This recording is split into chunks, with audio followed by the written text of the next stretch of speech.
Thank, thank you, Zoom Siri. It's good to hear her and to see you, man. How you doing? I am spectacular, Now, honestly. I don't know when this episode's going to come out because that's your job, but it is the 3rd of January, 2024. And I want to tell everybody out there in podcast land that we are back with another year and another episode of Different Strings, a guitar adjacent podcast. I, as always, am your host, and my name is Wes, and I'm here along with my good friend Andrew. Andrew, please say hello to the whole world in 2024 for the first time. Happy New Year. Fantastic. That was brilliantly done. Our our topic this week is kind of an odd one. It's kind of esoteric. It's a left field topic. I thought of it, and you kind of ran with the idea, and I appreciate that. And our topic is alternate tunings and why you already hate them. But before we get into that, we're going to start with an opener. But before we get into that, I want you to tell everybody where they can find us on the internet. Again, every time I'm going to make you do this. Folks, you can find us on the web at differentstringspodcast.com, where you will find blog posts and links to past episodes, videos, gear reviews, and some other nonsense that we're probably going to post from time to time. Yeah. So, especially with the nonsense, which reminds me, I'm probably due for another supergroup post. You're due for a lot of posts. You are the prolific one. You are the journalist of the two of us. My brain droppings are just out there for anyone to consume, but you're the brains behind this. Let's be honest. I'm the looks, you're the brains. Well, I think we both have a face for radio. Hard to argue. Hard to argue. So I know that I did a lengthy bit of research on the concept of open and alternate tunings. So I kind of left it to you to do the bookends of the show, which is our opening act and our music that matters, which of course goes out to the world as a separate segment. So why don't you hit me with the opening act there, Andrew, so that we can get this show on the road, as it were. And I don't know even where this one came from. So I don't know, like I might have just seen something or read something and I thought, ooh, I'm going to touch on this. So I pose the question to you. I want your opinion on touring musicians, or as we lovingly refer to them, stunt musicians. Stunt musicians. Is it cheating or is it legit? Well, I think it has to do with how it's done. And I have to be very careful with how I say this because, you know, as well as anybody who knows me well, my all-time 100% famous favorite band is Queen. That's a fact. And they used an extra dude starting in about 1980-ish. At first, they had a guy called Fred Mandel, who also played keyboards with Pink Floyd, and he played keyboards and sang a little bit of backup only at live concerts for Queen. He did not participate in any recordings, although he did play on the Starfleet Project album with Brian May. And then starting in about 1984-ish, they switched to a guy called Spike Edney, which I think is the most British name ever. And he played, so basically anytime Freddie would stand up and walk away from the piano and you still heard piano, it was Fred or Spike. Okay. And then with Spike, after the Works album came out, Spike would play rhythm guitar during the solo of Hammer to Fall. And he would actually come out on stage. So he was not hiding. He would come out on stage and play. And if you see their Live Aid performance, you can see Spike. Um, Good keyboard player, good guitar player, all around fabulous guy. But so I gotta say it's legit because Queen did it. But also, I mean, Pink Floyd goes out on the road and they got 72 people up on stage with them, Mm-hmm. you Yeah. know? Yeah. Yeah. And even now, you may not know this, Andrew. Black Sabbath Probably. uses a rhythm guitar player. Never. What? Yeah. When? He's for the last 25 years of their career, he stands in the wings. Stands in the wings. Yeah. Yeah. He's not out on stage jamming with Tony and the boys. Never knew that. Yeah. Pull up a live clip of Mob Rules with RJD singing. And when Tony breaks into the solo, you can still hear the rhythm guitar going. Man. So, so you said it depends on how it's implemented. So if did you think Queen did it right? I And do. I who think did it it needs to wrong? I think it needs to be a person on the stage playing, Okay. you know. I think hiding them is a little disingenuous, Okay. I see where you're going with this. you know. But if you're using a real live human being musician, it's legit. If you're not using a recording, if you're not using a track, if you're not using a tape, if you've got a dude, a person, a woman singing it, playing it, knocking it out, then I think it's legit. I would prefer that it was out in the open. Okay.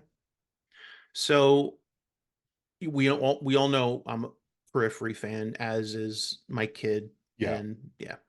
And they do something that I think is borderline.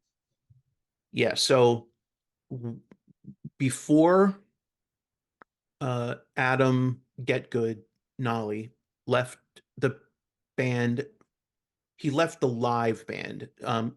He still does their, mixing, and he works with the band, but Right. doesn't tour with them anymore as their bass player. Even before he left, my understanding is Periphery toured with a Pro Tools rig, and through MIDI used that Pro Tools rig to change patches on their Axe effects That I don't have a while problem with that. right while running their like keyboard and textures, and I call them sweeteners, like the things Yeah. they didn't do live. There was maybe some background vocal tracks and things. They basically ran a background chat a background track, Mm-hmm. that also did their MIDI switching. And then when Nolly left the band, they include the bass track as well. Because that's what he played. That is correct. So now, I think all that's lazy respect, of him. There's no reason not to get another bass player. like there's a I lot can, of good bass players out there. dude, you know, I mean, I can kind of a little bit. You don't want to take a bunch of extra singers on the road. Fine. You want to have your keyboards and your maybe an acoustic guitar or something like that, so you don't have to switch in the middle and play it for 2 bars or whatever. I can kind of see it, but for bands like that, I mean, if you're in a band, you got to do you. And I am not gonna. I am never gonna shit on you for taking tracks on the road because you're out there doing it and playing it. But I got one word for you: Rush. Yeah. Now, are we being naive because Rush, for many years, they always toured as a three-piece, but at some point they started incorporating a lot of keys and samplers into their stuff. And I guess the question is, did they always trigger those samples themselves, or was some of that triggered behind the scenes? From what I understand, a human being was triggering the sample. Neil Peart did a lot of that. And Mm, certainly, we repeatedly see both Geddy and Alex using bass pedals, keyboards. I mean, Geddy had a full keyboard rig at every show and played the snot out of it, yeah. you know. Um, Another one of my all-time favorite bands is King's X. They're three people, and now they're even their recordings don't have a lot of keyboards, but Mm-mm. there's a lot of layers, a lot of guitars, a lot of basses, a lot of vocals. But when they tour, it's one guitar, one bass, the drum kit, and three singers, and that's it, man. Yep. And that's that, and they rock it. And I've seen them a dozen times or more, and it's awesome every time. Does it sound exactly like the record? No, it does not. No. Does it Uh, sound awesome? Yes, it absolutely does. exactly. Yeah, I thought we might come down on both sides of the fence on this one because I've seen it done. I've seen it done really well, and I would agree with you that it's my personal preference that if you're going to have some sort of assistance with your live show, at least put the musicians on stage, Yeah, right? and don't hide it, Yeah, I you think know. disingenuous is a good word for that. Black Yeah. Sabbath having a rhythm player and hiding him, like why? I think Because he plays keyboards too. There's a couple of those middle era songs that had like organ or something like that. And Ozzy does the same thing. Ozzy has a organ, a keyboard player that Mhm. it is behind a curtain somewhere because he doesn't think having a keyboard player on stage is cool. And he's Yeah, Ozzy freaking Osbourne. He can have whoever on stage he right, wants. exactly. Yeah, interesting. All right. Well, I just wanted to get your take on that. I forget how it came up. Maybe I saw a clip of Green Day from their Yeah, they got an extra guy in their band that guitar. tours with them, but he, Yep. he On, stands right on stage and he correct. On stands back stage. by the amps, and every now and then he sings a little bit, Yep. and he plays his guitar. And I don't know if anybody even knows his name. I'm sure somebody knows his name. Yeah. Um, he always reminds me. Watching him reminds me of Malcolm Young, because Malcolm Young would just stand back in front of the amps, play guitar, and every now and then he would take 4 steps forward and sing into his microphone, "Oi, oi," and he would step back. That That was was, and he was one of the main songwriters in ACDC, and that's how he did it. right. But I remember it was, I don't know, it was, well, it's easy to say this now. It was last year sometime. There was that band that famously lost one of their laptops, and so they had to cancel a show, Mm. you Hmm. know, Hmm. and Yep. that bothered me on a lot of levels, not just because I think that's a dumb reason to cancel a show, because why don't you have backups? Mm.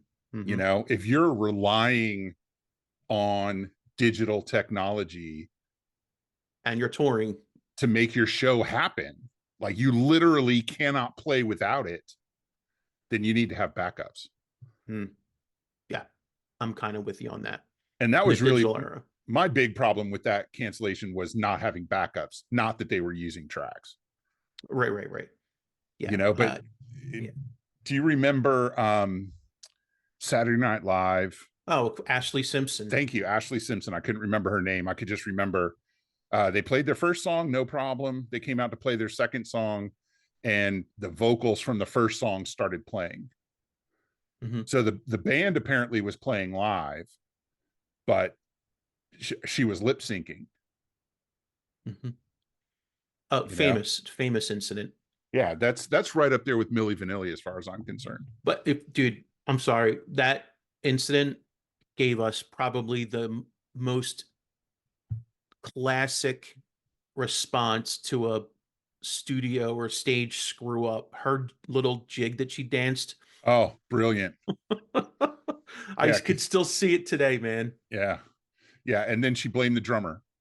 Right. And if you recall, the band actually at some point they're like, screw it, and they started playing and they just started rocking out. They're like, well, if we're gonna go out, we might as well go out swinging. Yeah, And she it just looks like walked this off is the stage. last job I'm having. Yeah. Oh So yeah, man. yeah. I think the bottom line on that is it's legit as long as you don't try to fool anybody. But And doesn't that just highlight just have a plan B? If you're yeah, going to have technology run your show, you have to have a backup because what Murphy's Law, anything that can happen will happen and at the yeah. worst possible moment. Like you just got to have a plan B.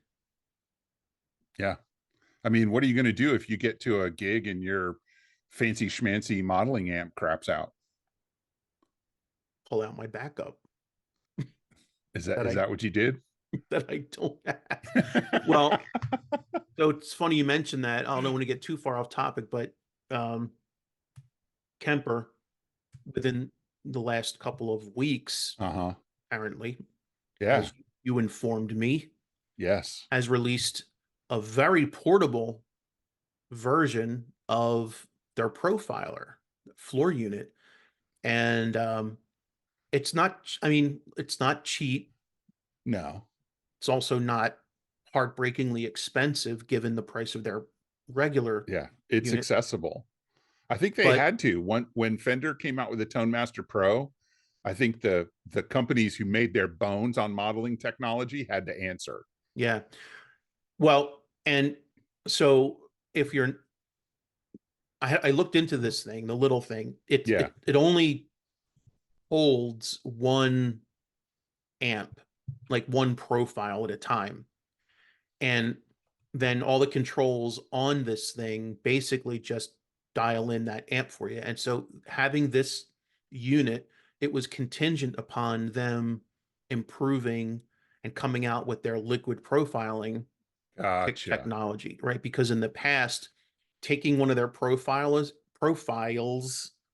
and tweaking it didn't always give you the best results. Like you had to switch profiles. If you're going to go from super clean to super heavy, you would have to really like switch profiles. There was no Yeah. using the same. This now, so this unit only holds one profile at a time, but all the Gotcha. effects that you would want, and it's a lot smaller. And I would That say if, that yeah, if explains a lot to me why it's only $700. exactly. So Because to it's me, not like, because they have, Kemper has the big, the thing that looks like rack, a toaster. portable refrigerator. Yeah. But they also have a floorboard version of that, Mhm. correct? Yeah, so they have the toaster and a powered toaster. So the powered toaster is the toaster, which is the original profiler, and we call it the toaster because it's literally shaped like a toaster, but Does it's it get hot? powered. Has it does well, it's powered, so it might get a little warm. Yeah. So they have a powered and unpowered version of that. They have a powered and unpowered version of the rack, and then they have a unpowered floor unit, which is basically like what you're used to seeing when you see like the Line 6 Yeah. Helix and Helix and right. stuff. So now to add to that lineup, they have this little John, which to me, if you already have a profiler, makes a great backup unit.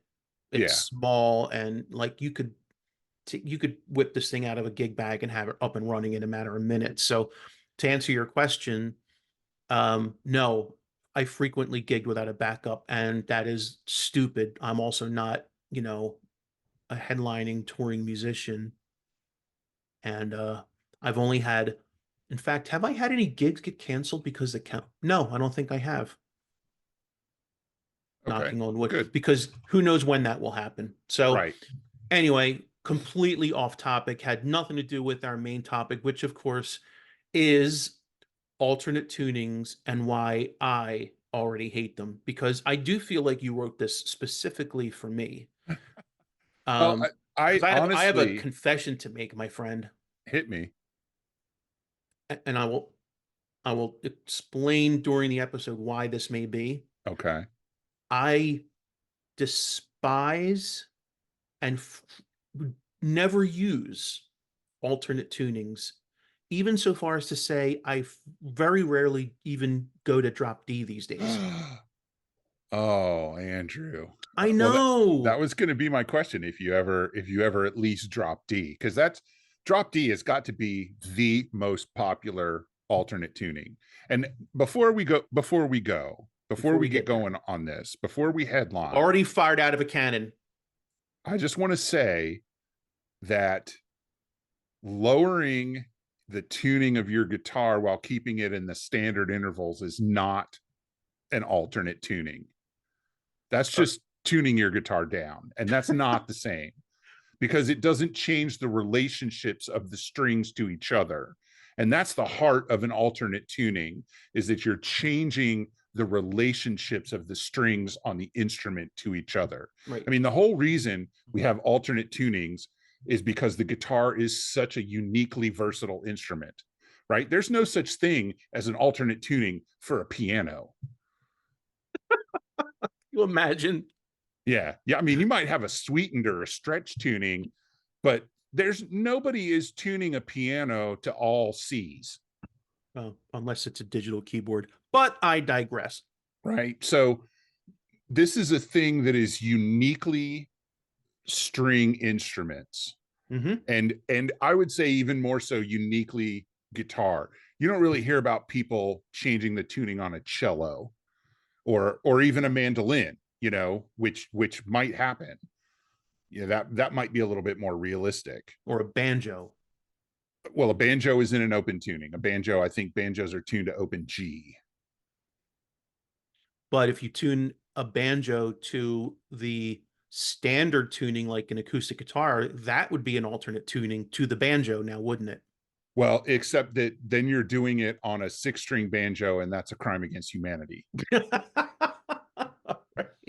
So, so for the purpose, all right, because I could go all day back and forth with you on whether or not drop tunings are alternate tunings. Because I kind of, I'm going to give all the metal dudes a free pass on that and say I could see the argument for calling them alternate tunings. However, for the purpose of this episode, specifically changing the intervals between the strings themselves That's what we're on talking at about least here. one pair of strings. Yes. So going to drop D, which changes the interval from a fourth to a fifth, or is that right? E to A, D to Yeah. A. Yeah. All right. Do, just I'm just saying things at No, I this had to point. think about the question. Changing the intervals between at least one pair of strings qualifies as an alternate tuning.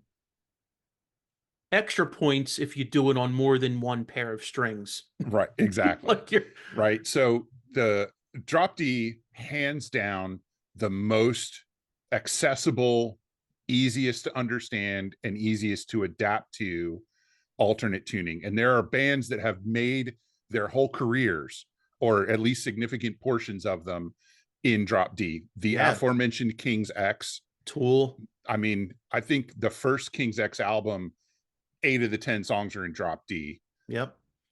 You know, Tool, yeah, absolutely. And Alice in Soundgarden, Chains, Soundgarden. Yep. So Alice. you're Now, surprisingly, Alice in Chains, at least on their first 2 albums, did not have a ton of drop D songs. Them Bones is, I think, the only one. no on sorry, on Dirt, most of the songs are in drop D. You think so? No, I know so. I learned them. I had to Okay. play most of All them. right. I'll allow it. But you're right about the first album. A lot of their, and also they tuned a half step down to begin with, which Not an alternate according tuning. to you, stop it. Which according to, so first album was just tuned down a half step Yeah. because That's Man in the Box, We Die Young, that Man in the kind of Box stuff. was dropped. Oh no, no, it No, wasn't. no, Man it in the was Box standard. was not dropped. Standard. I know. We played that. We played that too. All right. So first album, half step down across all the strings. Second Sure. album, primarily in drop D, but also a half step down. Right. An actual alternate tuning. An actual alternate tuning. All right. This is gonna be a long night. All right. That's all right. I'm gonna stop saying it now. So Soundgarden also, Rage Against the Machine did a lot of stuff in drop D, and subsequently Yeah. the Rage Against the Machine Soundgarden Confluence Audio Slave. Mm-hmm. So I mean, I would say Soundgarden's probably most famous songs from their 2 or 3 album Hot Run were in drop D. Jesus Christ Pose, Outshine, Spoon Man, Black Hole right. Sun, you know. Yep. A lot of other bands, there are so many songs out there that you probably know off the top of your head that are in drop D. And I'll give you a quick list, right? You mentioned Alice in Chains, Them Bones. Okay. You got Allman Brothers, Midnight Rider. Da-na-na, da-na-na. So I've noticed we're going now. We talked about Drop D and all the bands we were talking about, you know, came out late 80s, early 90s and Yeah, beyond but that. they didn't invent this. See, then we never got into this. This Drop D stuff was not new. No, no, It it's not new. was it had been used probably very sparingly, but used nevertheless in the 60s and 70s in a bunch of songs I never even realized were in Drop D. Yeah. Yeah, And we'll get to that. I got a yeah, list of those too. yeah. Right. So these are songs you probably hear a lot, or at least know they're in Drop D, right? You got Creed's big hit with Arms Wide Open. I'm going to mention some bands that we don't like here. Disturbed has a bunch of songs in Drop D, but especially Down with the Sickness was like their big, Welcome to the World song. Um, Your Boys Dream Theater have a song in Drop D. It's called Home. Mm-hmm. You got Filter with Hey Man, Nice Shot, big hit for them. Big hit for them. In researching this episode, I found out that my boys, Iron Maiden, surprised me. They have a song over their What? 900 studio albums in Drop D. It's called If Eternity Should Fail. That's nuts. I did not know that. They have a song in Drop D. I was stunned. So do Led your boys, Zeppelin. Queen. Yeah. Queen. Oh, we'll get to Queen. Hang on just a second. Right. So we're going to talk a lot about Led Zeppelin in this episode because Jimmy Page used a lot of alternate tunings. Drop Mm. D was not something he used a lot, but their song 10 Years Gone, right? I'd Mm-hmm. say that out of all of the people listening to this, the 16 or 18 of them, the one Drop D song that they absolutely have heard over and over that they didn't know, might not know was in Drop D is Nirvana's Come As You Are. Mm. Right? That Right. was a really big Drop D song. And of course they get a little bit of flack for kind of stealing that riff from another band, but whatever. They had another song called Heart Shaped Box that was also in Drop D. Mm-hmm. You got Papa Roach's Last Resort, and one of my all-time favorite Drop D songs, Rat with Lay It Down. Yeah.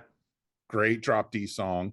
Of course, the ever-present Van Halen with Unchained. Mm-hmm. Right? Another really, really famous Drop D song. We got Neil Young back in the 70s with his song Harvest Moon was a Drop D. And you mentioned Queen, right? So Queen is not, they are not an alternate tuning band, right? They Nope. played with a piano and you really just can't mess around with that. Plus, Brian had one guitar. Brian had a guitar for much of his career, but they did a song called the Prophets Song, like a prophet, like a person who reads omens and makes predictions about the future. Prophet, not money prophet. And that's on the same album as Bohemian Rhapsody, and it is a longer and I would say almost as complex song, perhaps even more than Bohemian Rhapsody. It's a brilliant song. That's in Drop D. So that's from A Night at the Opera. From A Day at the Races, they've got a song called White Man, which is about the plight of the American Indians, which I thought was a weird thing. That's in Drop D. Um, from their Innuendo album, which was their last studio album that they all did together, there's a song called Headlong. And every now and then you can hear a guitar in the background that Brian has Drop D tuned just to get a note or an effect, but the song itself is not in Drop D. So those three are probably the biggest ones. Um, and then there's a bunch of songs that you like had no idea were in Drop D. The outro to I Want You, She's So Heavy by the Beatles is Drop D. The outro. The outro, like the main part of the song is not, but then they switch tunings for the outro, that big long outro. The low note is a D, drop D tune. Dear Prudence, absolutely, that finger picked acoustic guitar, that's in Drop D. Here's one that I didn't know, so there you go, was Creedence Clearwater Revival's version of I Heard It Through the Grapevine. And Yeah, of that course, one I did know. as I didn't know that. And as soon as I heard it, I was like, oh, yeah, why didn't I know that? Um, I didn't know that Bob Dylan wrote Mr. Tambourine Man in a drop D tuning. Although he What? capos up, it's still a drop D tuning. Yeah, the original version of Mr. Tambourine Man. Because the version I'm the most familiar with is the Byrds, and they did not drop tune because that dude played a 12 string, and you're not drop D tuning a 12 string on stage. Um, the Foo Fighters have two songs in drop D that I found out that I had no idea. That was Everlong and Monkey Wrench. Yep. Yeah. Yep. Um, Led Zeppelin's drum extravaganza, Moby Dick, is in drop D. I did not know that until recently. I think I learned that a couple of months ago. Um, I always knew that Pantera's Walk was in drop D, but I'm not sure a lot of people know that unless they're guitar players and they've tried to play it. Hmm. And your favorite person, John Mayer, one of his biggest songs is in drop D. Your Body is a One of my Wonderland. favorites. Why do I feel like we're missing a Queen song in here? There, because I haven't said Fat Bottom Girls yet. That's the one. That's the one. That's and everybody knows that song, and not everybody knows it's in drop D. Hmm. And I remember when I was a kid trying to figure out how to play that song because it was a little bit naughty. And I could not figure it out, and it was driving me crazy. And so I asked my guitar teacher, and he was like, duh, it's in drop D. And he tuned my E string down, and I was like, of course it's in drop D. Um, Pink Floyd has two songs from The Wall that are in drop D, Goodbye Blue Sky and Vera. You've probably, if you're a Pink Floyd fan, you've Yeah. heard those songs 1,000 times and didn't know they Yeah. were in drop D. There's another song on that album we're going to talk about a little bit later. All right. And then here's the one that I think will stun most people. Van Halen actually had another song in drop D, Never knew that. Dirty Movies. Oh, right. Yeah, Now not that, not one of their yeah, super popular songs. but it's from a great album. It is from a great album, That is a great album. right? And now once you're in drop D, right, you've got a normally on a guitar you have two E strings, right? Mhm. You have E, the low E, and then you have two octaves above that, you have the high E string. Mhm. So when you drop D tune a guitar, then you have your low string is D and your high string is E, which opens up some really interesting sonic possibilities. But Mhm. if you take that high E string and tune it down to D, now you're in a tuning we call double drop D, right? That makes sense, right? Okay. You've dropped both of your E's to D's, Yep. double drop D. And I'm going to throw some songs at you that I bet you did not know that most people do not know are in double drop D. We'll start Well, with you're gonna none of them because I didn't even know this was a tuning that people did. I swear I've been playing guitar most of my adult life, all of my adult life, and most of my adolescent life, and I didn't know that was a tuning people used. I yeah, kid you. I I'm believe you. embarrassed. I'm embarrassed. I'm ashamed. Yeah. Is this a safe And place? It's a safe place to talk yeah, about. you can, yeah, absolutely. But we're learning stuff, right? All right. Okay. So Neil Young had two pretty big hits in double drop D, Cinnamon Girl and Ohio. Never knew this. Yeah. Um, you've got if you've ever tried to figure out how to play the Led Zeppelin song Going to California and gotten frustrated, that's because it's in double drop D. Lord have mercy. Same thing with Fleetwood Mac's The Chain, Wow. That right? explains a lot. Yeah, because when people think of The Chain, they think of that amazing bass riff. Mhm. Well, the bass player doesn't drop tune. Hmm. So he plays a low E note repeatedly throughout that song. Right. And so it fools you into thinking the song's in standard tuning. It But ain't. Lindsey Buckingham is tuned to double drop D. Dope. Yeah. Um, there's and I'm going to blow your mind in a minute here with less obscure ones, right? I'm going to throw down Eric Johnson has an instrumental on his Avia Musicom album, an acoustic instrumental called Song for George, double drop D, great And song. the one he dedicated to George Carlin. I, I believe it was George Harrison, Oh, okay. but I could be wrong. I could be wrong. I Well, don't know it's Eric that well. I thought it was either him or George Stephanopoulos. It might have been Stephanopoulos. Yeah. All right. I found out in researching this that Radiohead has two songs in double drop D, neither of which I had ever heard until now. One is called Jigsaw Falling into Place, and the other is called Optimistic. Both actually pretty good songs. And I'm not the biggest Radiohead fan because I think they're weird. Um, and they don't do a lot of guitar solos. So, Mm. you know, but here's the mind blowers, right? I think The Chain is a pretty big mind blower. A lot of people don't know that's an alternate tuning song. But we've got a Doobie Brothers song, not a band you think of as being, like super avant-garde when it comes to music, not even when Michael McDonald's in the band. But their song Blackwater is in One of my double drop favorites. D. That's a great song. And The Doors had a song in double drop D, a song called The End. Never knew that. Yeah. Yeah. So between drop D and double drop D, we've got dozens of big hit songs. But what I really wanted to talk about was alternate tunings of a higher order, right? Mm-hmm. Because and there's somebody like we don't tend to think of folk singers or protest singers as being really proficient musicians, even though some of them absolutely are. One of those people is Joni Mitchell, who by several websites, according to several websites, has used more than 60 alternate tunings throughout her career. Wow.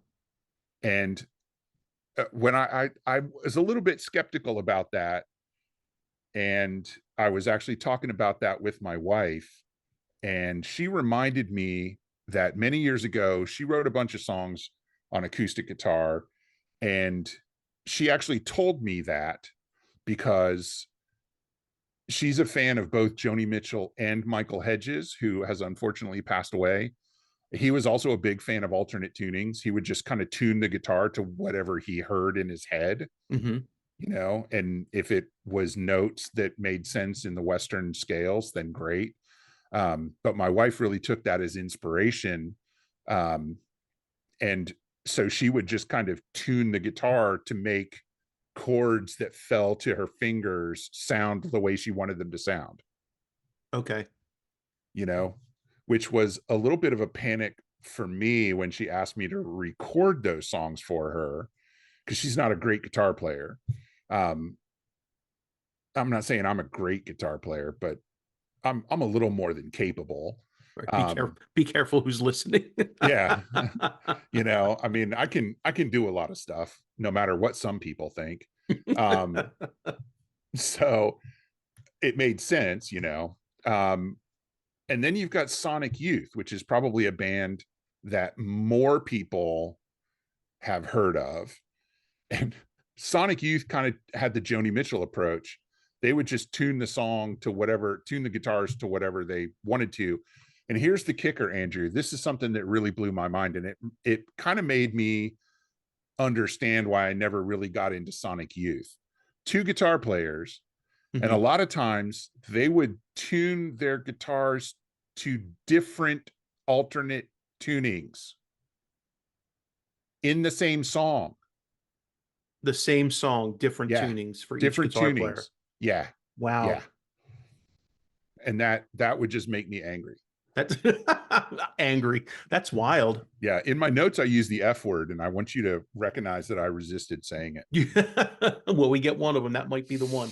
Well, I'm trying not to make it mine. So you said the title of the episode was alternate tunings and why I already hate them. So why do I already hate them? You hate them because they oftentimes don't make sense because you don't play in them enough. That's it. It's really, you really have to commit. And like, it was hard for me when I was younger to commit to an open tuning or an alternate tuning because I just didn't have very many guitars. That's it. Same here. One guitar, and most of my, when I was learning, I had one guitar to choose Yeah. from. It had to stay in the tuning it was in because that's what I was learning, and I wasn't about to mess with that because I don't know about you, but when you, guitar players will understand this. When you start messing with your tunings on a guitar, sometimes if you're down tuning, the strings get super floppy, but more Yeah. importantly, they're no longer intonated properly. Right. So even Exactly. though you get them in tune with each other, they're not even in tune with themselves, Yeah. and not all over the fretboard. And that led to so much frustration that I gave up on alternate tunings. And then by the time I was old enough to have multiple guitars and put them in alternate tunings, I had no desire to do so. Yeah. So Because you you're hated right. You have alternate. to Yeah. commit to it and practice, because chords the fingerings are different. And even though it opens up a lot of creative possibilities, if you don't practice with that, you don't really ever get to explore them. Yeah. Yeah. And I'll be honest with you. Although I play in alternate tunings a lot, when it comes to electric guitar, it's drop D, and that's about it. Hmm. Because I had to use those at shows, and I play a lot of strats, and if you detune one of the strings with a guitar that has a floating or semi-floating tremolo system on it, all the other strings go out of tune Hmm. because you've changed the tension on the bridge. But I was lucky from a very early point in my path as a guitar player. I worked at a music store starting when I was 18, teaching guitar lessons. So I could basically, I had a studio guitar that I left in my studio. So I had a guitar that I had an acoustic that I could tune to standard. And then I could also mess around with this other guitar, and I had several acoustics because people would trade them in, and I'd buy them cheap, Hmm. or they'd be busted and people would get a new one, or one of my students would quit playing and go, here, take this, I'm like, at least let me give you $50 for it. Um, so I was very lucky that I could explore alternate tunings because I almost always had an extra acoustic that Hmm. I could leave in a separate tuning. But I don't tend to think of alternate tunings with electric guitars. Same here. Even though clearly from this list that we've compiled, we meaning you, Yeah. we're very clearly wrong there. But when I was growing up, alternate tunings were for folk players. Yeah. Yeah. Exactly. Exactly. And I was a big Led Zeppelin fan. So that helped me a lot. One of the first songs I wanted to learn was Kashmir. Hmm. And my guitar teacher was like, no, you're not ready for that. I'm at 15 years How old. supportive. Well, I mean, he said it's in a weird tuning and you're not ready for that. He just said, here, let me teach you. I don't know what it was, Live and Love and Made or something. But probably the one alternate tuning that every classic rock fan knows exists is what I call the Keith Richards Open G. Right. Hmm. So there is an alternate tuning called Open G where you tune your guitar D, G, D, G, B, D. And that is a G chord. Hmm. You got the first, the third, and the fifth. You got a G major chord. So that's a pretty popular blues open tuning. Hmm. And Keith Richards would take his low E string off. So he only had 5 strings on his guitar. He was famous for this. Hmm. And then it would be an open G, but I call it the Richards open G because there's only 5 strings. Right, right. There's no low D. So some of their most famous songs are in this Richards open G. You've got Brown Sugar, you got Can You Hear Me Knocking, you got Honky Tonk Women, excuse me, Jumpin' Jack Flash, right? You've heard that Hmm. song, right? Yeah, And probably one of their most famous later career songs, Start Me Up. yeah, That da-na-na, that's Keith Richards doing his thing with his Richards open G, you know. yeah. And now a slight variation on that is another really popular open tuning or alternate tuning at that point. So that's a little nomenclature thing, right? if you tune the guitar so that when you strum all the strings, it plays a chord, that's an open tuning. Hmm. Right. Plays a pleasing chord, right? If you tune it so that it does not play a standard chord, then we call that an alternate tuning. So if you take open G and you drop your two, you leave the main A string at A and you drop your B string to A, you've got an alternate tuning called Dad Gad. And Led Zeppelin used this a lot. Kashmir is in Dad Gad. The big instrumentals, Black Mountain Side and White Summer, are both Dad Gad. Jimmy Page was a big Dad Gad fan. And Dad Gad, or I mean, Kashmir is all electric. So, you knew he was going to play. They were going to play Kashmir because he would break out this silver tone guitar that he kept in Dad Gad tuning. Which he probably kept in that tuning because it was cheap and he didn't need to use it for anything else, Hmm. you know?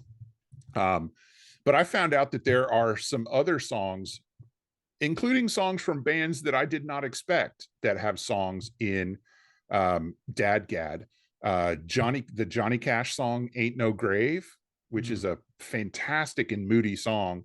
And once again, of course, when I heard it, I was like, of course it is, you know. Yeah. Um, but have you heard of Ed Sheeran? I've heard of the gentleman. Yes. Yeah, he's got a song in Dad Gad, a song called Photograph. It's actually a really good song. Never knew that that song was in that tuning. Yeah, yeah. But here's the thing. Here's the thing that I think is gonna blow your mind a little bit. Your boys Slipknot, What the song Circle is in Dad Gad tuning. is it really? It is apparently, and I listened to it and it sounds like it to me. Hmm. You've heard of the joke metal band Steel Panther? Mm, I They've got have a indeed. they've got a song in Dad Gad called "That's When You Came In." Okay. Um, and I'm not going to say what the lyric is that comes after that because we're trying to keep the show family friendly. And then there's kind of two. These are two bands that I thought your kid would really like. One is called Drop 19s. They have a song called Winona that's in Dad Gad, and an instrumental band called Russian Circles. Absolutely phenomenal band. It's a band you should check out, especially if you like Periphery as much as you do. I Okay. think you would dig a lot of what Russian Circles is doing. They have a song called Zavi that's in Dad Gad. Dope. Um, yeah, so it's not just acoustics. I mean, obviously Johnny Cash and the most famous um, Jimmy Page instrumentals on Led Zeppelin albums, Ed Sheeran, that's all acoustic stuff. But Slipknot, Steel Panther, and Kashmir, that's not acoustic at all. No, and see, that's what I'm saying. Like, I feel like I missed the boat on a lot of these. So for one, obviously, I always felt like, well, that's folk tuning and that's for acoustic guitars, and I don't have one of those, and I don't like folk music, and so I don't have a need to learn these alternate tunings. Clearly, that was wrong. Yeah, But another thing that held me back was, and again, be completely honest with you, you go ahead. but is this safe space? Is this safe here for me? You can say anything to me. Okay. There's a lot of bands and or guitar players on this list that I Don't like. don't like. And probably more importantly, were not part of my like regular listening slash influencers to me. Yeah, Like Keith Richards, I didn't like the Stones. So, I'm not a big Rolling Stones fan either. right. And so if I was, I probably would have been learning a lot of Rolling Stone songs. And if I was doing that, I probably would have found out pretty quickly that he was tuning in these tunings. And I would have started, oh, well, I'm going to do that. Yeah, Which is, if you listen to the Black Crows, that's what Rich Robinson yeah, did. absolutely. Yeah. And And so, we're going to talk about them for and a song I too. love me some Black Crows, especially that one album that we've already talked about. Yeah, And so, here's a situation where he grew up on a steady stream of Keith Richards and produced some pretty, another band that uses alternate or open tunings, a phenomenal guitar player, definitely not just acoustic, Warren Haynes. Yeah, Dude yeah. Smokes, Government Mule. With the Allman Brothers and with Government Mule. Yeah, and so I can just imagine if I would have opened my mind a little bit, or if I would have gotten into some of these guitar players that I didn't really get into back in the day, um, my style might have taken a very different approach, and maybe alternate tunings or open tunings would have been more part of my repertoire. Yeah. Well, here, let me tell you, there's one that you can kind of start with that is both familiar and still odd. And it's not in the strictest sense, based on my definition of an alternate tuning, it is not necessarily an alternate tuning because the relationships to the strings, the relationships between the strings stay the same, sort of, mostly. And if you have this actually sounds good on electric guitars, Mm-hmm. and it's a tuning called the Nashville tuning. Mm-hmm. And this is it's kind of apocryphal. And I actually put together a video for anybody that's listening to this podcast. You can go to our YouTube channel and check out the video where I look at, does this really work? But the idea is you take a regular guitar and you put the extra strings from a 12 string guitar on it, right? So you put the octave strings. So it's a E an octave up, A, D, and G an octave up, and then the regular B and E strings, because that's how a 12 string is tuned. The G is not an octave up. The The G way is an octave up. I promise. it is? Yeah. Okay. My 12 strings in the basement, or I would go get it and show you. I Okay. promise you. Okay. Now, there are 12 strings. There are people that will do a unison G, Hmm. but the vast majority of 12 strings are tuned with an octave G. Well, only reason I was questioning, and it might just be my memory, is thanks to you, because You're I have a welcome. story. I I had to do a recording for a friend, and they were looking for like a jangly guitar tune. And I don't have Rickenbackers in the house. I'm not lucky enough to have two Rickenbackers in the house like you. I don't even have one. And I'm like, how do I get a jangly? So I complained to you, as I'm wont to do, that I need a jangly tone. I don't know what to do. And you said, have you thought of Nashville? Yeah. And in my head, I said no, because alternate tuning. I don't know what Right. the hell Nashville tuning is. So I had to get you to describe it to me. And yeah, when I tried it, it was pretty freaking awesome. And I actually have my Strat, my old Strat, the one that my wife bought me. That was the perfect guitar for it. It's one of the few guitars in the house that doesn't have, has a trem, but it's decked. Gotcha. So it wasn't going to affect anything. And I set it up. Now, instead of using spare 12 string set, I actually got a set from Ernie Ball. They actually make a Nashville Yes, they do. string set. So perfect opportunity to try that. And I double tracked that Nashville tuned guitar with another guitar, and it did a pretty passable job of emulating a 12 string. Yeah, it's pretty close. It's pretty close. My problem was I never completely landed on how to mix it, because it sounded good in a lot of different Yeah. ways, like splitting them stereo. Didn't quite do the 12 string thing, but it sounded pretty neat. And then I thought, oh, well, maybe I should put some effect on the Nashville guitar. Well, now I'm getting further away from the 12 string idea, but it still sounds Right. really It cool. sounds it still sounds cool. Yeah. Yeah. So anyway, long story short, not only did I not know it existed, but it was a solution to my problem. So Yeah. yeah, pretty neat. Yeah. And so Rolling Stones song called Wild Horses uses a strummed Nashville tune guitar. There's a Nashville tune guitar on Closer to the Heart by Rush. I thought that was a 12 string. And he plays it live with a 12 string because of course Well, he has to. because he can, yeah. And I always thought that's what it was. Yeah. Now you know. Huh. And from what I've heard, Kansas used a Nashville tuned guitar on Dust in the Wind. But I cannot confirm or deny. Doubled Now, with the with another one? I think with mixed in, as a Oh, okay. texture. Okay. So what kind of got me going down the road of the Nashville tuning was a Pink Floyd song from The Wall called Hey You, Mm. right? And it's when I learned the song as a kid by picking out the notes, I played it way high up on the neck and I thought, this is the weirdest, this is the hardest thing. It was like trying to play a Police song, Yeah. that because Andy Summers does all those stupid wide arpeggios. And stretches, yeah, he's crazy. Yeah, it was so incredibly frustrating.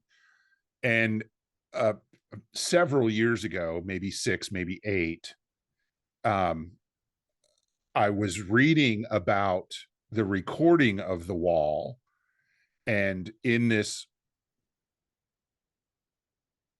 I don't want to say biography, in this relation of the recording of The Wall, they talk about Gilmore using a Nashville, a quote Nashville tuned guitar to record the song Hey You. And I was like, okay, well, that makes sense, because by then I knew what Nashville tuning was.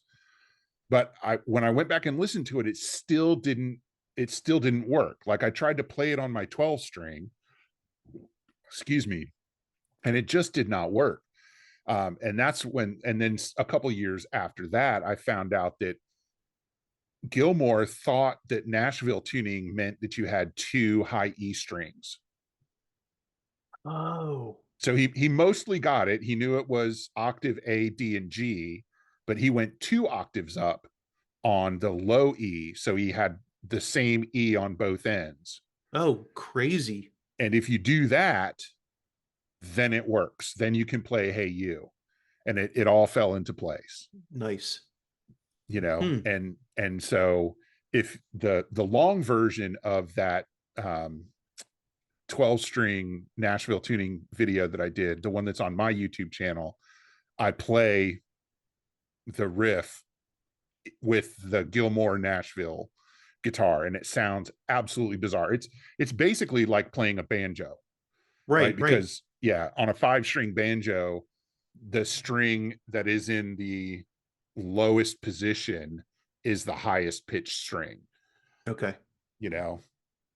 Um, so that's Nashville tuning is fairly rampant in the industry. Yeah. Um, and then so let me throw some open tunings at you, and I'm going to do you a favor, because um, there's one on there that you absolutely know, and you absolutely know it's an open tuning, and that is Black Crowes She Talks to Angels, Of course. Yeah. right? I mean, and that song is so stereotypically open tuned, Hmm. it's not even funny, right? And that's in open D, so it's tuned to a D major chord. Okay. um and open D is a pretty popular one. The Beck song Loser is in open D. Hmm. And here's something I found out.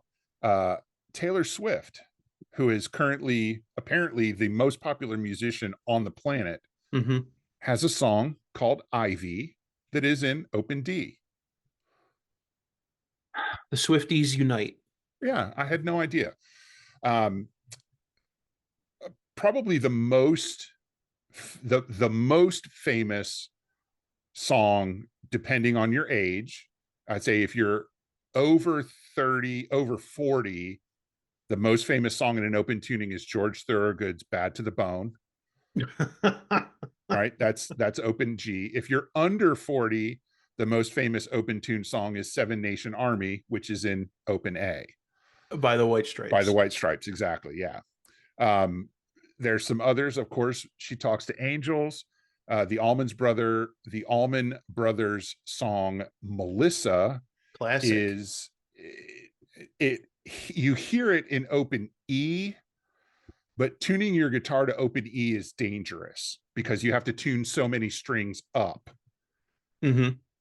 and that's hard on the neck. So what a lot of people do, instead of tuning to open E, they tune to open D, which goes down, and then they put a capo at the second fret, which is Oy. much safer for your acoustic guitar that doesn't have a truss rod in it. Right. And ultimately even more confusing for the rest of us. Right, right. Because then it looks like open E, but it's actually open D, and it's just weird. Um, Rolling Stones, Gimme Shelter, that's in open E. Hmm. Led Zeppelin, In My Time of Dying, Yep. open A. So open tunings, I think, are really great because they're kind of easy. You can make one finger chords all over the neck. And when I was my old friend Tom, when the band that we were in together, our other guitar player moved away. And so when that happened, we tried getting another guitar player. That flamed out. We got a total knucklehead. And after going through the audition process again, Tom said, "Why don't you just teach me to play guitar?" Mm-hmm. And I said, "Okay, but how are you going to gig?" He says, "Just teach me our songs." And it was like a little light went off in my head. I don't have to teach him how to play the guitar. I only have to teach him how to play our songs. And so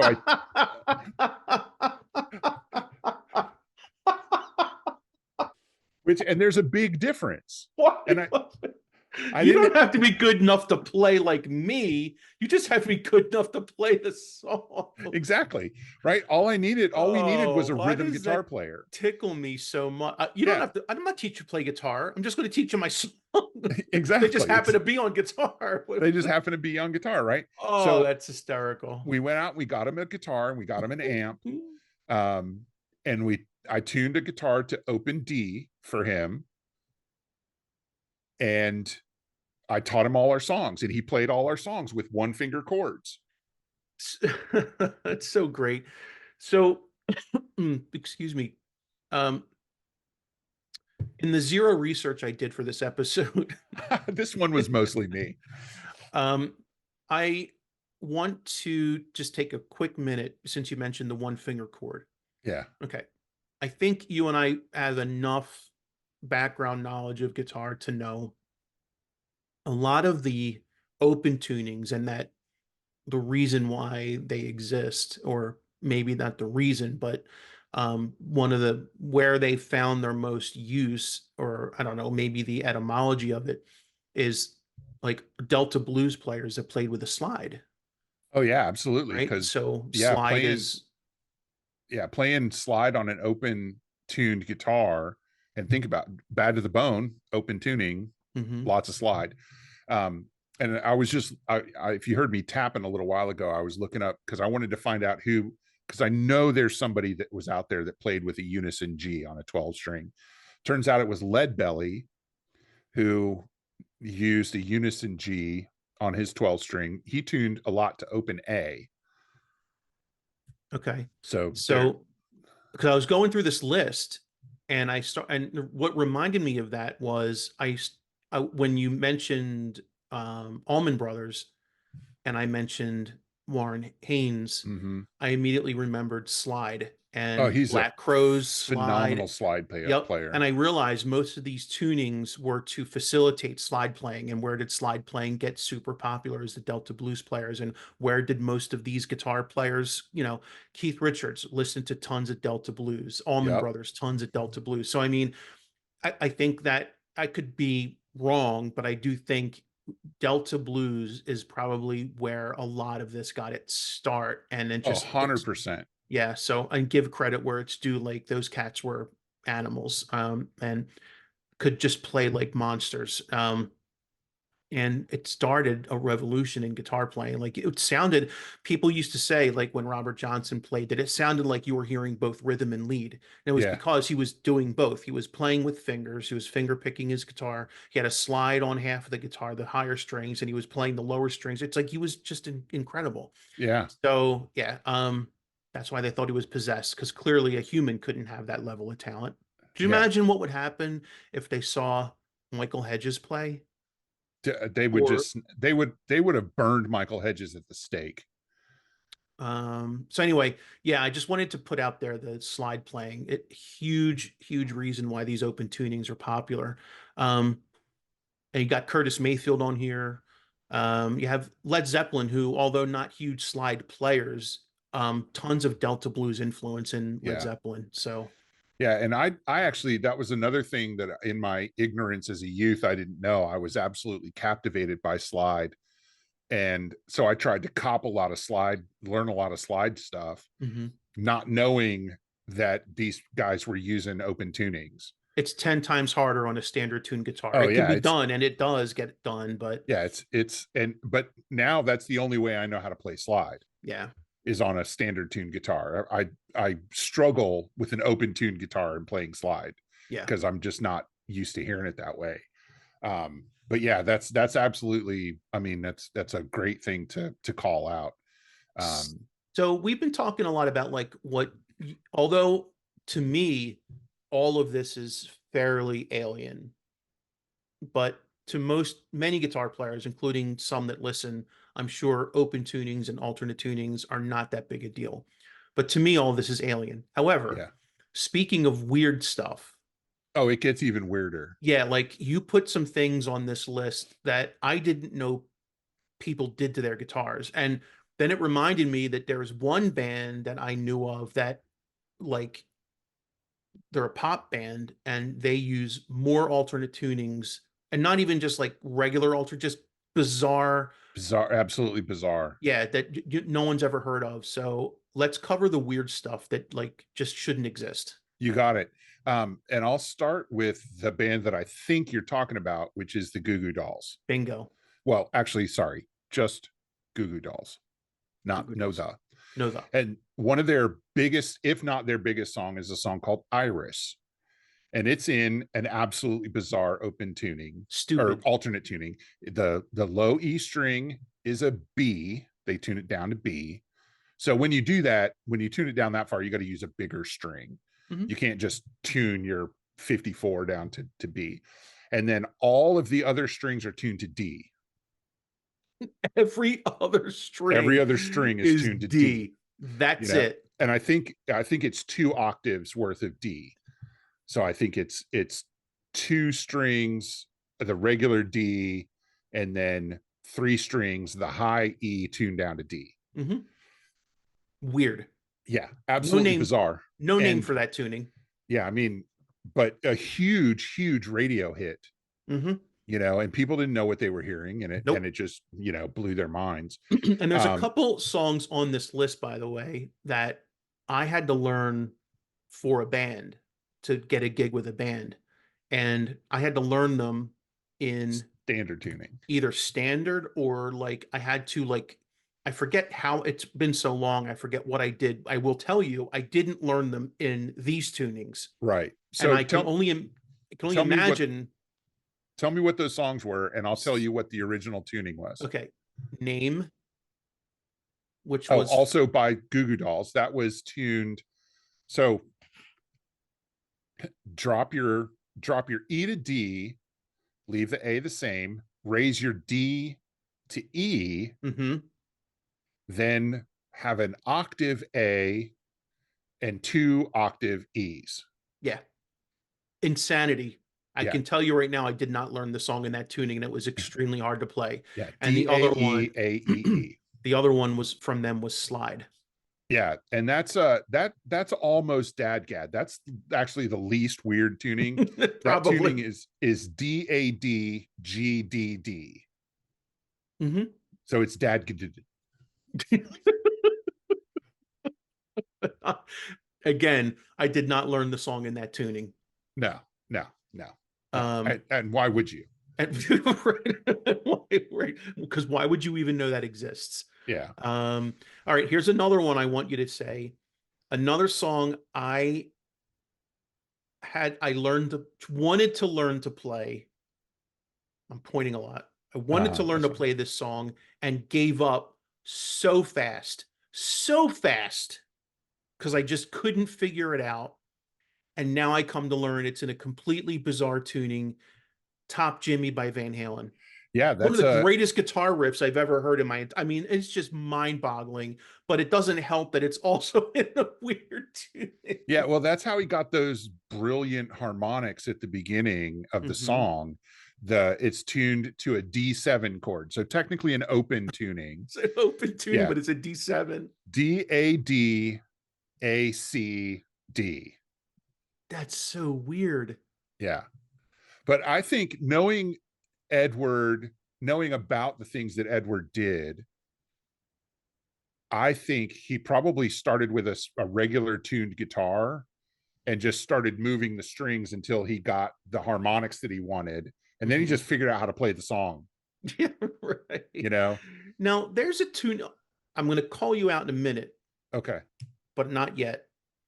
There is a song on here by a band called Periphery. We've talked Yes. about them already. Prayer Yes. Position.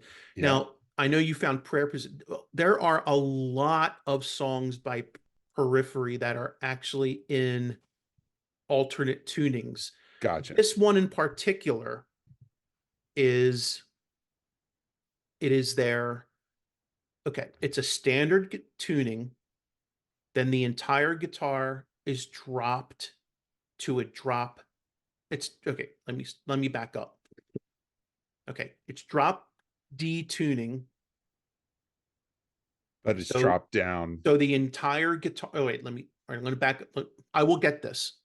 The entire guitar is dropped a whole step. The entire guitar dropped an entire step. So Right. it's D to D. And then the E string is dropped all the way down to A. This is a standard tuning for them. They use it on a lot of songs. So Yeah. think about what I'm saying. The entire guitar is dropped a whole step, and then the low E string is dropped further to an open A. So Yeah. you have A, G, C, F, A, D on a Yeah. six-string guitar. On a six string, their lowest string is lower than a standard seven-string guitar. And they use this tuning a lot um, on a lot of songs, quite a few actually.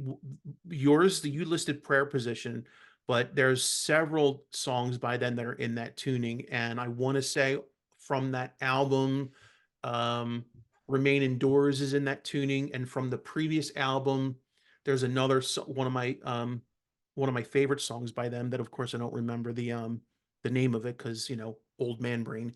But Right. yeah, that's a very popular tuning with them. Yeah. And that trick is something that a lot of bands do where they'll drop the whole guitar a full step and then kind of just tune the low string down to wherever they need it for the riffs. Hmm. Seven Dust does that a lot. Okay. Um, and yeah, I threw that in there because I know you're a Periphery fan, and um, I wanted to show you that I dug deep. You dug deep, Um, but now Queens of the Stone Age is on here, and I well, thought, and I included them as the one band that tunes the whole guitar down equally. even though we have agreed that is not an alternate tuning by your That is standards. correct. But I wanted to include that one because it is a really popular song. That song, No One Knows. Huge, huge song for them. Hmm. Of course, I think they were helped by the Dave Grohl effect, but still, it's a great song. Hmm. Um, and it's really interesting from a guitar perspective. And I've watched the guy play it, and I'm like, well, it looks normal, but it doesn't sound normal. So what's going on? Yeah, And and this it tunes out. It's just standard tuning mhm. down two steps. And this was another song that one of my bands insisted I learn. And I said, we, I said, you do realize none of us tuned to this tuning. Like they wanted to play it in standard tuning. And I said, that doesn't like, there's no, how, No, why, not allowed. how would I do that? Well, and so the suggestion was, well, if you really must play that open note, that open C, just tune that That string down to string C. all the way down. And I Yeah, said, "Yeah, see, I'm just not doing that. I'm not doing that. No, on principle alone." Yeah. So let me tell you some songs that you have definitely heard that are in absolutely bizarre tunings. Bizarre tunings. You've got a Soundgarden song called "The Day I Tried to Live." Brilliant song. The most insane tuning I've ever seen in my life. Go ahead, hit us with it. It's two E strings. The two What? lowest strings are both E, unison. What? The next three strings are B's, and then the Uh-huh. sixth string is an octave B. Uh-huh. So you've got four B strings with one of them an octave up, two E strings. And here's the kicker. Okay. The song is by itself strange sounding, but it's also very unsettling because instead of tuning at the A440 mark, like most normal people do, Mm-hmm. they tuned to A451. So their whole tuning is up 11 cents from where it should be Why?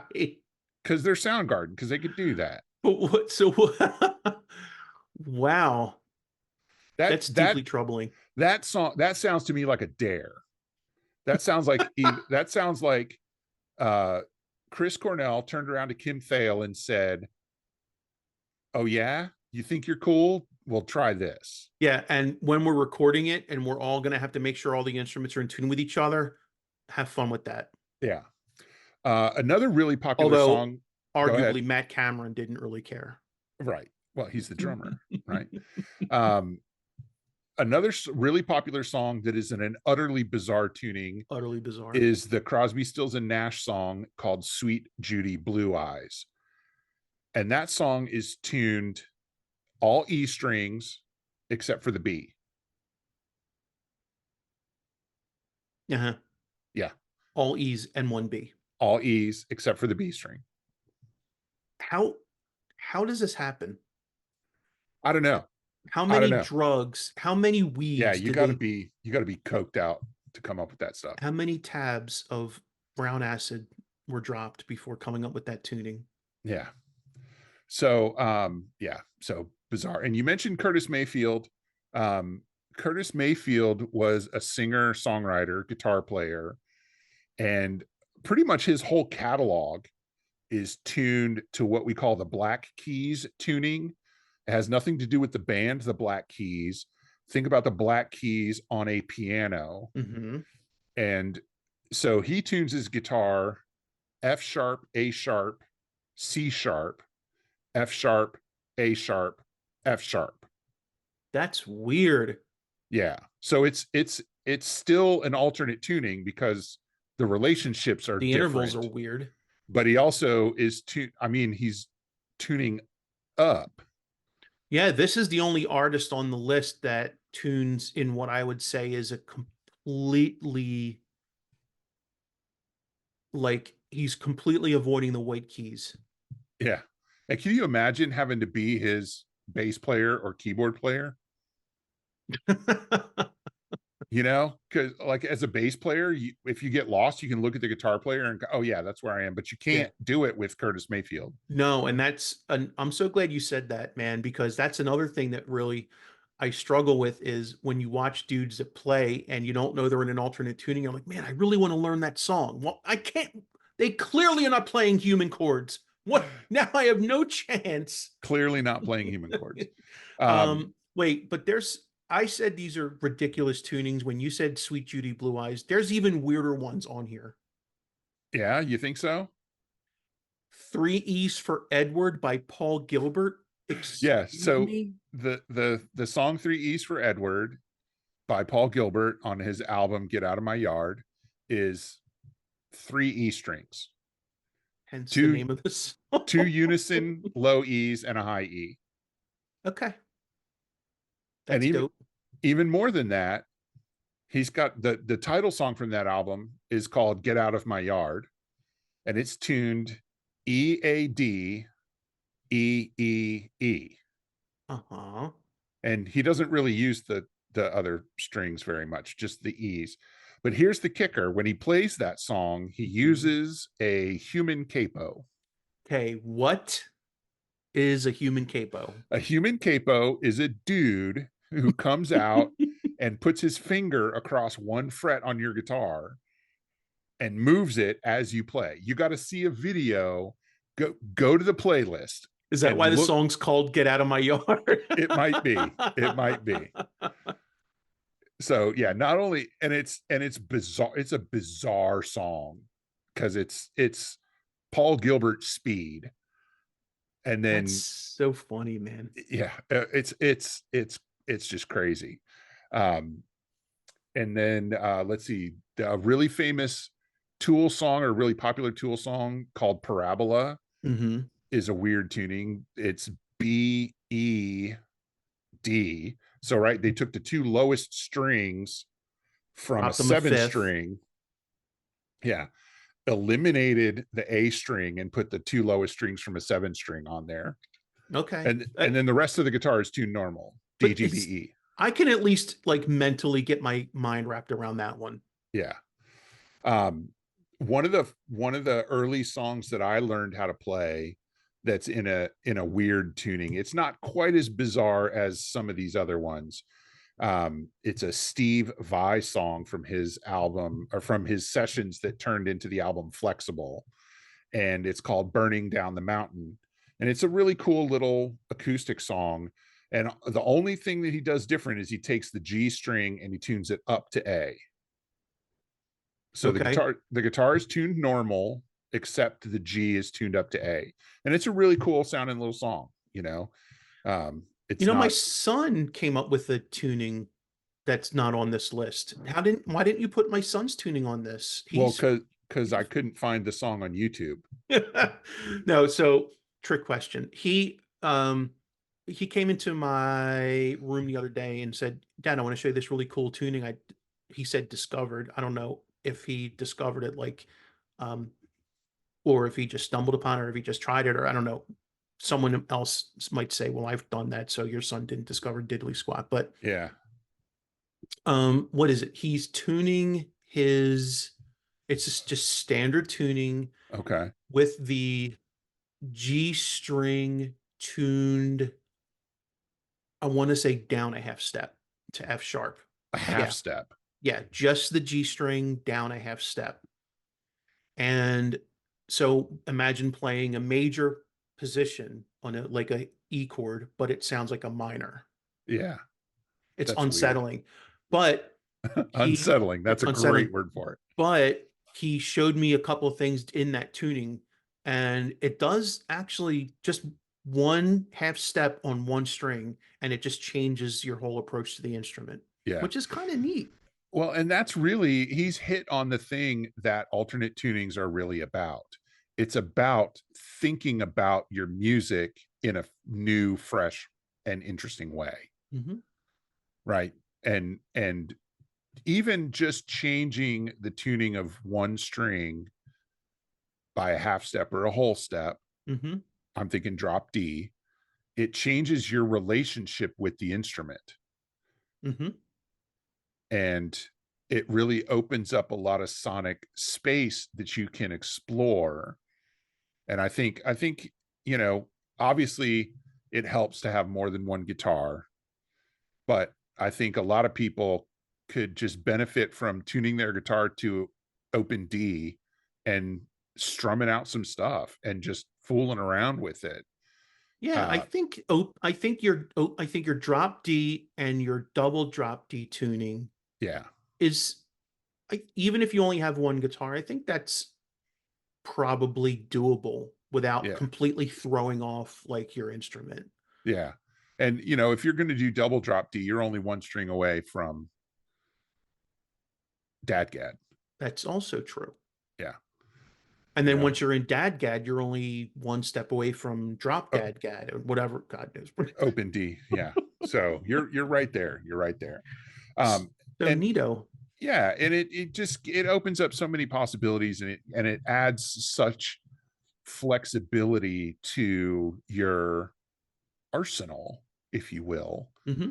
you know, and it makes especially on acoustic guitar, um it just, it I think it opens up the physical sound of the instrument in a new way, Hmm.